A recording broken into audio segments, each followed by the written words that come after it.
Fiona moved to West Virginia in 2001, started a small farm in 2009, sold at the Charlestown Farmers Market until 2014, and then started managing the market in 2012.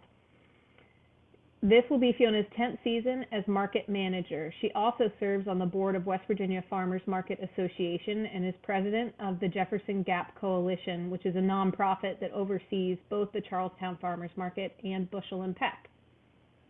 Todd is also with us today. Todd Coyle is a lifelong resident of Jefferson County and has been a working musician for 40 years. Todd's family goes back in Jefferson County to the 1700s. He is one of the founding members of the Charlestown Farmers Market, serves on the Charlestown Parks and Rec Commission, as well as Charlestown City Council. Todd oversees GAP's day-to-day business affairs and is support staff for Bushel Peck and Charlestown Farmers Market. So, Todd and Fiona, thank you guys very much for being with us today to share your news and updates with us. Well, thank you for having us. Todd, do you want to go first, or do you want me to go first? Why don't you go first? You're the tallest of the two. I'm probably the tallest of the group. Yeah. All right. Well, thank you for the invitation, Julia. Thanks for having us. I recognize most of you, but not all. So I know some of you are loyal market shoppers, and Mary Catherine is a vendor at our market in addition to other markets. So Mary Catherine, if you have any input, please jump in or put it in the chat box, whatever is your preferred method here in Rotary. So I'll just, some of you know this already, but I'll just to tell you guys briefly what we did last year and how COVID affected the market, and a little bit about what we're thinking going forward. We are in the planning stages for the 2021 season with a lot still being up in the air. So, you know, as you can imagine, 2020 was by far our absolute worst year in our then 9 years of managing the market. We had to do a lot of changes. I'm going to use the word pivot. We had to pivot about 1 million times, like a lot of other small businesses. And a lot of what we experienced at the market is no different than any of our local restaurants, shops, galleries, etc. We were all facing the same challenges. And so we went ahead and had our vendor meeting last year in person, which I think was the last time we saw each other without masks. And we knew that we were going to have to delay our opening because there was just still so much that was unknown about the virus, how it was being transmitted, how it was circulating, who was getting it, etc. So we pushed back our opening date until May. And when we opened in May, we opened as a drive-through market where every customer, if they wanted product, had to contact each vendor independently, order a product and pay, and then it would be available for them to pick up at the market. We also started with other strict protocols in place, masks, obviously. We canceled all food sampling, no dogs allowed. We canceled all of our live events, all live music, all of our special events, all of our live music, all of our cooking demonstrations, all of our kids programs. We opened bare minimum because we did not want to give anybody a chance to hang out and mingle and be in close contact with each other. So the drive-through market, it's safe to say it was an absolute flop. As much as we tried to get the word out and as much as we wanted it to work, it just was too inconvenient for customers to have to contact each vendor they wanted to order from. And a lot of customers don't know the names of their farmers. They know where to go in the street. They know the face, they don't know the name, and they buy what they want. And so the drive-through market was not successful. And I think all vendors would agree with that. And Mary Catherine wasn't there for that part, but I think you did come through a few times, and it was just too different for everybody. So the other thing we did last year is we only allowed food vendors. We did not allow any crafts or artisans. We wanted to focus, Julia, going back to your point about just focusing on the essentials, and food and farmers markets were considered an essential business under the orders of Governor Justice. So July 4th, we, and again, myself and others are on constant webinars, conference calls, Zoom meetings. I'm trying to network with other markets in the state and in the country, just asking questions. What are you guys doing? How are you doing this? What are you implementing? What's your governor allowing or not allowing?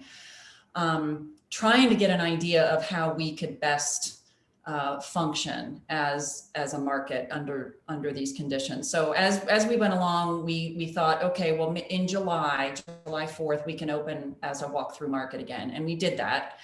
And again, masks were required. We taped off the sidewalks. We had one entrance, one exit, and that was met with marginal success. I think people were really eager to get out of the house and see everybody again, but they, a few people didn't like our mandates. They didn't like having to come in one exit or one entrance and wear the masks and everything. So we got some pushback, but we dealt with it. And to try to get the word out about that, I did some Facebook Live events with Liz Cook, who works for the city of Charlestown, and tried to explain the process and made updates on our Facebook page and just tried to kind of steward people along and tried to keep them in the loop of what we were doing and why we were doing it. And one of our programs last year that really suffered, I think, was our SNAP program. We do accept SNAP at the market, as you know, which is formerly known as food stamps. And one of the barriers to them coming to markets is transportation. And during COVID, with all of these extra measures we'd put in place, them maybe having some transportation issues, a lot of them being immunocompromised and having some of these comorbidities that put you at risk for COVID, a lot of them weren't coming to the market. And in addition to that, our SNAP funds, part of our SNAP funding ran out, where we were not able anymore to triple the SNAP benefits that we had been offering in the past. And so there was just all these compounding factors, again, like lots of businesses were dealing with, that were really making our market suffer. Last year, our numbers, 2020 over 2019, our sales were down by 68%, which is huge. And our customer headcounts were down by 76%. So we keep track. We have records of vendor sales and customer headcounts going back to 2014. And 2020 just took an absolute nosedive in all areas. And that was really frustrating to see. The vendors were trying their best to keep things growing, but the customers weren't at the market to justify them bringing as much product to market, because nobody was, not as many people were buying it. We had a vendor pass away last year, very unexpectedly. So that was a huge blow. We had a vendor drive through our market in his car, which was just, it was just 2020. It was just, you name it, like it happened. It was awful.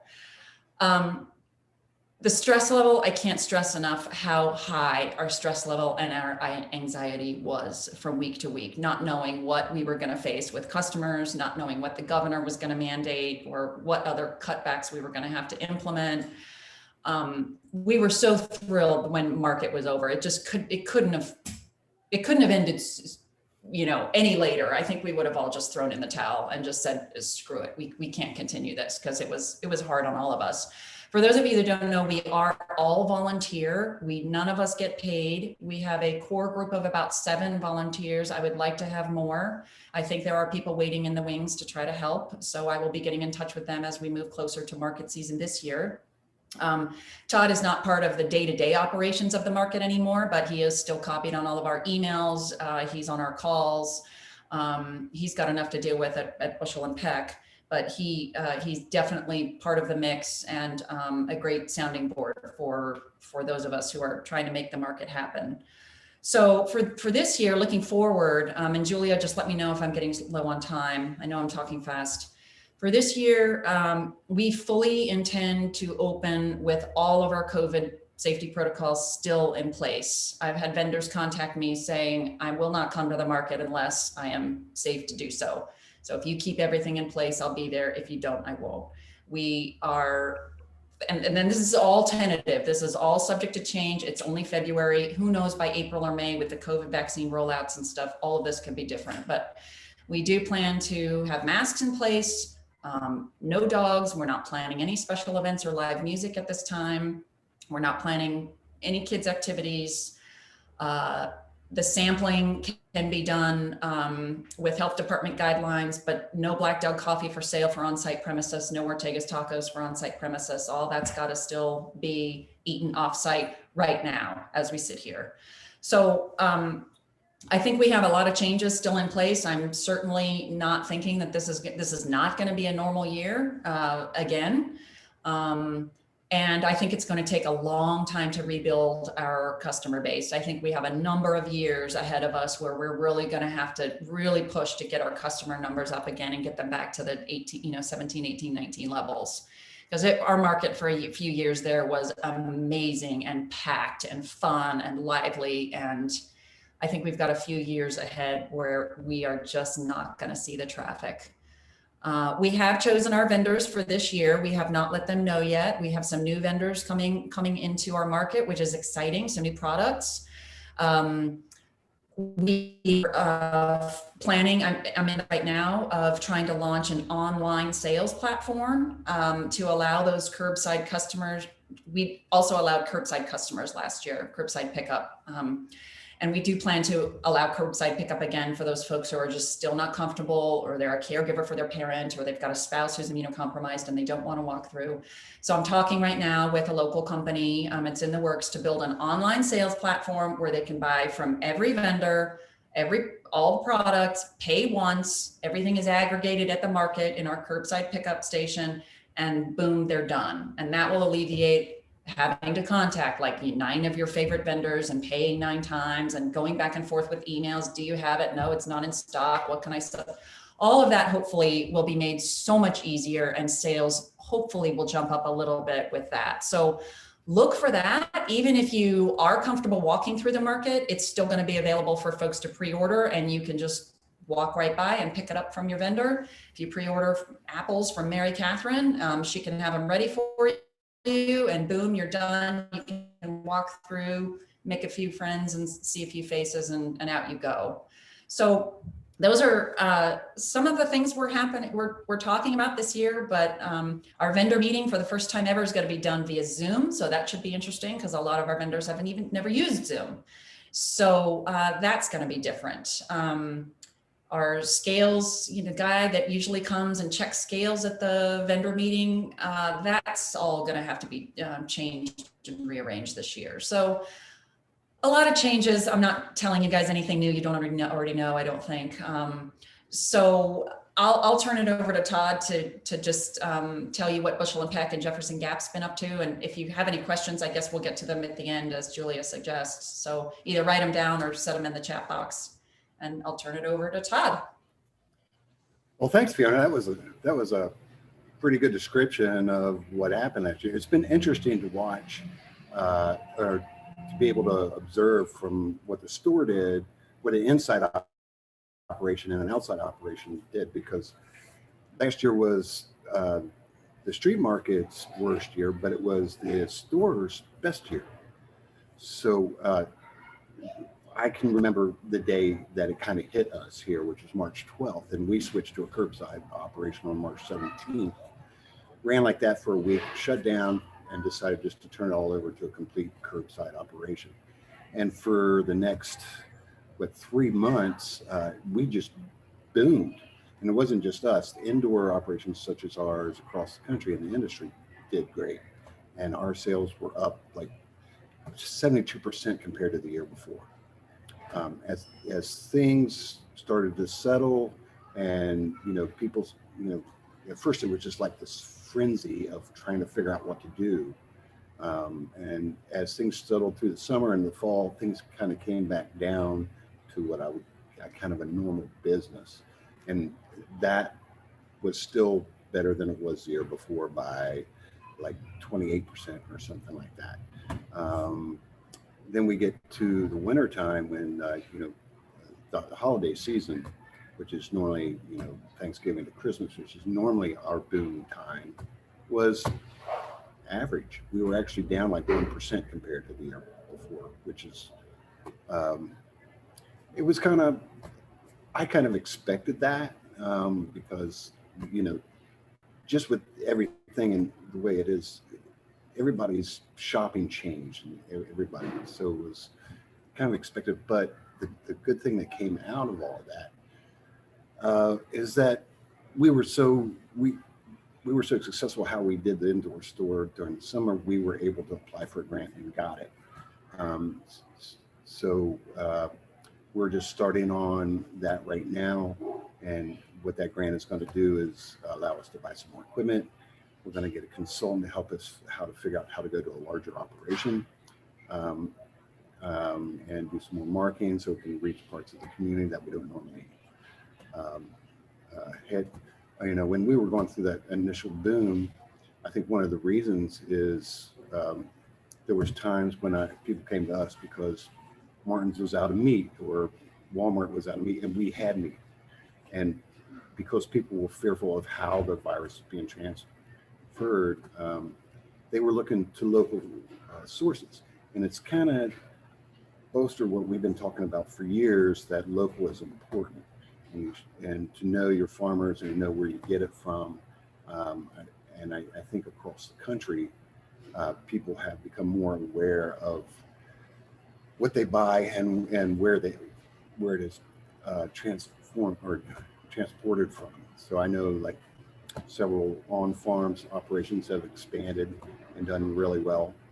So the local food movement, I think, sort of got a boost last year, and thanks to this grant, we're going to be able to capitalize that and move to a larger operation, and hopefully do some kind of food hub distribution kind of thing. There's a lot of small farmers starting up and inspired by all of this. It's been a real interesting kind of thing. When we closed down to switch over to curbside, we actually closed down to switch everything to more of a warehouse. So I worked in a warehouse for 20 years, and so you take it from an idea of a shopper walking around and how they see things as from a picking standpoint. So it's no longer kind of in the order that you would expect when you go to a grocery store. It's kind of how it makes sense for us to walk through and pick stuff. So, but it's been the most interesting year of my 60 years. So, you know, to see all this, and I know that this year is going to be a little rough. I'm thinking that 22 is going to be the year of recovery. But I'm very optimistic of where we're going with all this.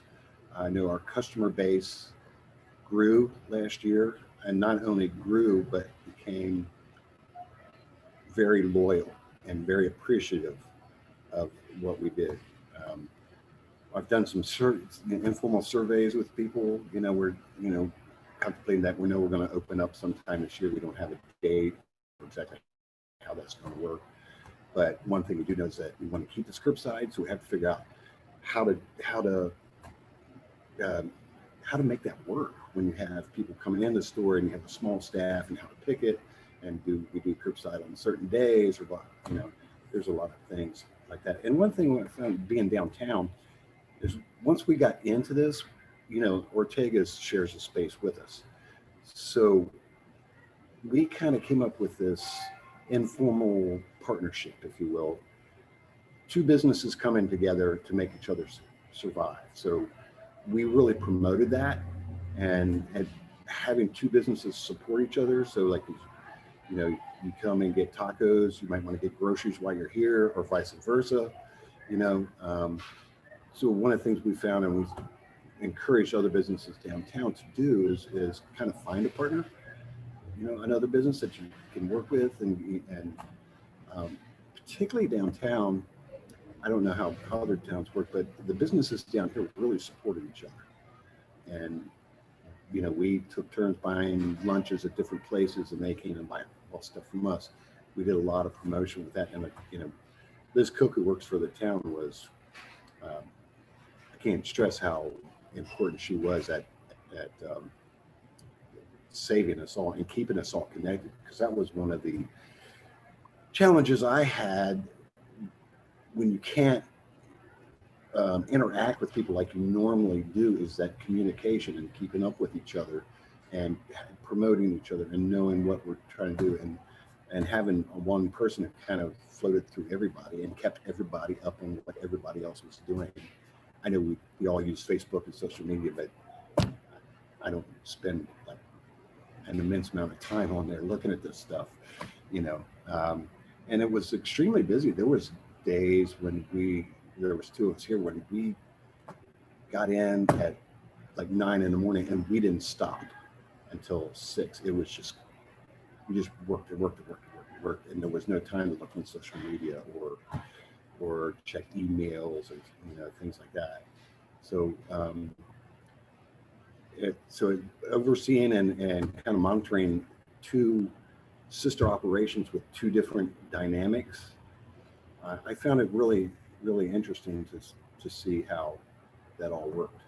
And it gave us, I think we're going to come out stronger after all this.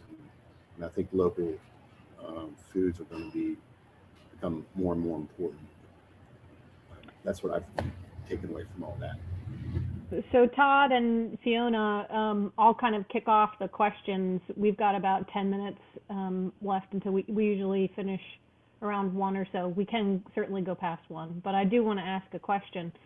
So as you're anticipating 2021, you're still seeing a lot of curbside service and a lot of online ordering continuing. Do you think that will continue even past 2021? Do you think that's just simply a new model you're just going to have? Yeah. Yes. That's great. Indicate sales. I mean, anybody who's watching this stuff and is monitoring trends in sales and how people shop and how people interact with businesses. Yes, all indications are that curbside and online shopping is not going to go away, which is why I'm trying to not only launch it for the market, that online sales platform, but eventually we will have that in Bushel and Peck too, because there are people who like the convenience and like the safety so much they are not going back. That's why folks are going to stick with folks like Instacart and Amazon Fresh and Walmart curbside.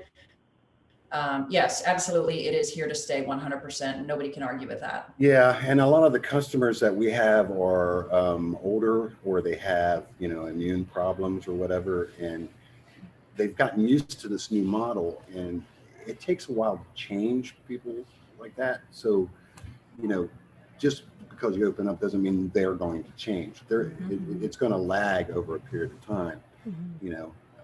And I think there's going to be another year before some people are, I know at least 2 of our customers, I'm not sure they'll ever go into another store again. You know, and so yeah, it's going to evolve. And I think this is, like Fiona says, it's going to be with us like this for a while. Yeah. Well, let's take some other questions. Anybody else, or Mary Catherine, if you want to add in as a vendor. Yes, I just have a comment. Well, and I just want to commend Fiona for, you know, her perseverance and, you know, keeping the market going. And as she mentioned, it is volunteer, and it's certainly not an easy job. And farmers, you know, we're not always the best with changing and, you know, so I guess, yeah, okay, it's going to keep going. But anyway, with the curbside. And then of course, Todd, what you all were doing with Bushel and Peck, and keeping that going. And I'm glad that it was a good year for you all. And we certainly, you know, appreciate being part of both Bushel and Peck as well as being a vendor at the market. So thanks guys for all you do. Yeah. And I would like to say thanks to Fiona too, because you know, for 8 years, I was at the market every Saturday morning and Fiona and I have worked together for almost 10 years on various things. We had a pretty stressful time here at the store, you know, with people who just wouldn't accept how we were doing stuff. But what she went through last summer, I felt guilty sometimes because I couldn't be there, you know, but I think her and the volunteers went way above and beyond. They deserve some kind of an award or something, I think. Yes, let's also give credit to the regular volunteers who are also there having to act as mask police and asking people to either put their masks on, pull them up, wear them correctly, etc. It was a huge burden, a huge lift on having to tell people, I'm sorry, you can't bring your dog in. It was a big job. For sure. Fiona, if people want to volunteer, I mean, I'm sure Rotary is one group that could help spread that message. Is there a way that people should apply online or get in touch with you, or? I'm getting a volunteer application ready now and some wording that I'm going to start putting on our social media.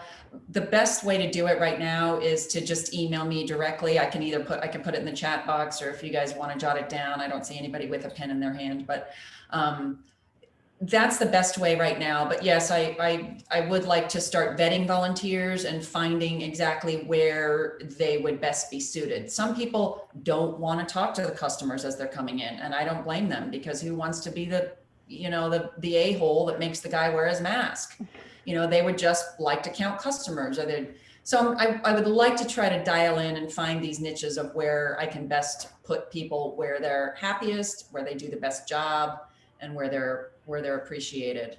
And on that note, I did circulate a customer survey that has been on our Facebook page, and I haven't circulated it in a couple of weeks. Last I looked, we had 88 responses. So as we start getting closer to opening date, we're going to take a look at those and see if there's any blaring, if people really say, I really want this back, I miss this so much, then we may have to consider, adding that certain thing back, or allowing this certain thing safely, of course. So part of that customer survey was, hey, if you're interested in volunteering, leave your name and number in the box. And I did get a couple of names that way as well. So I just need to go through that and spread the word. But if you guys are willing to spread the word, by all means, please have people get in touch with me. Yeah, so Paul's got a question. I'll defer to him real quickly, but to follow up, yeah, if you send me that survey and just double check me on the email that people should contact you on, that would be great. And we'll make sure that goes out to our membership as well as gets on our Facebook page. So, but Paul, please go ahead. Thank you. Thank you, Julia. Fiona, good to see you again. I know, good to see you. My fellow Leadership Jefferson alum.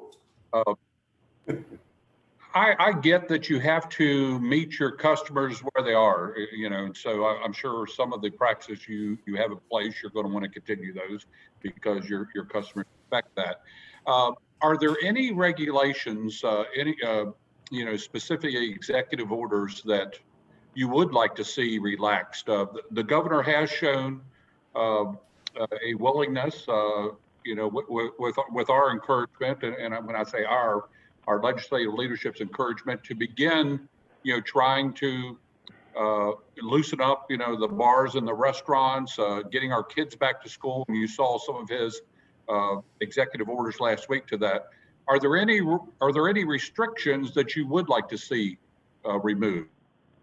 Because I think the governor is open to those things if they're brought to his attention. Right now, no. I mean, honestly, I think that's part of why we were getting pushback last year, is that the governor hadn't mandated masks for anywhere outdoors. And we were still requiring masks, and people were pissed. They didn't like it, but that's how we're going to open this year. So I'm in no rush. I'm in absolutely no rush to open everything back up again. And that's one of the reasons why we're starting as tight as we are and then relaxing as we go. Because if we start loosey-goosey now and then we have to lock everything down, then the horse is already out of the barn at that point, and then the blowback is even worse. Just wanted to answer the question. Yeah, so appreciate it. No, thank you. Yep. Yeah.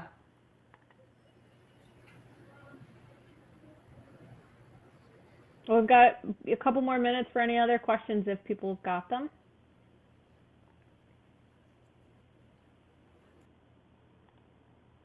Looks like Chris Cox had to duck out. Yeah.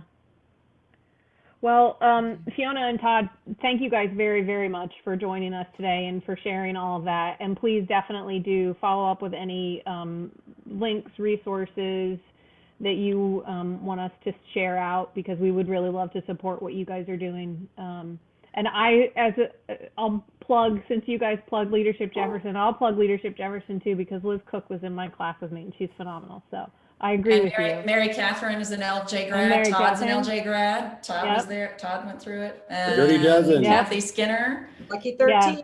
and Chris Cox. So, Yep, that's true. Chris Yeah, and I Kath- were in class together. So. oh, Kathy, you can tell Andrew that everybody was touting LJ. I'll let him know. Very dear to his heart. Yeah. oh, and Guy. I don't know who Guy is, but it looks like he was in LJ. You didn't say what class. Gary Chikoriki, yep. So, yeah, Leo, so if you could give us an update before we close on service and anything else. Sure. So we just closed out this past weekend with the animal shelter donation drive, partnering with the Hollywood Toastmasters. Roll and Tiffany delivered everything to the shelter on Saturday morning while we were painting. Right now for March, we don't have much. Originally, we were looking at doing something with the Council on Aging, but with the pandemic, there's really not a whole lot we can do right now. So hopefully we're looking for, hopefully some of these medical experts are right and we'll start getting herd immunity in April, and we can start looking at some of these other things like the walk with the doc and some other things that we would normally do in April. We did just yesterday, there was a kickoff meeting for the Reed Jefferson. That will actually take place in the last week of May, but it was actually the part of the kickoff to tell us who to talk, how to talk to our schools, get the order forms ready, and then to be able to select the books. We'll start doing that. Bruce was going to attend that meeting. I got to follow up with Bruce to see what went on. And from there, we'll be able to put out the information and we'll start driving that one as well. Awesome, And thank that's you. about it for now. Cool, thank you. So next week we'll have Jennifer Lee, the executive director for the American Conservation Film Festival. She'll be presenting with us next week, because next month is March is the film festival, which is going to be completely online and free. So that link and information will go out to you probably next week, and I'll share out Fiona's information. And unless there's anything else for the good of the group, we'll call it done for today. Thank you. Thanks everybody for being here. And, Thanks for your attention, bye, you guys. guys. We appreciate it so much. Thank you all. You're welcome. Hope to see you at market. Take care. Bye.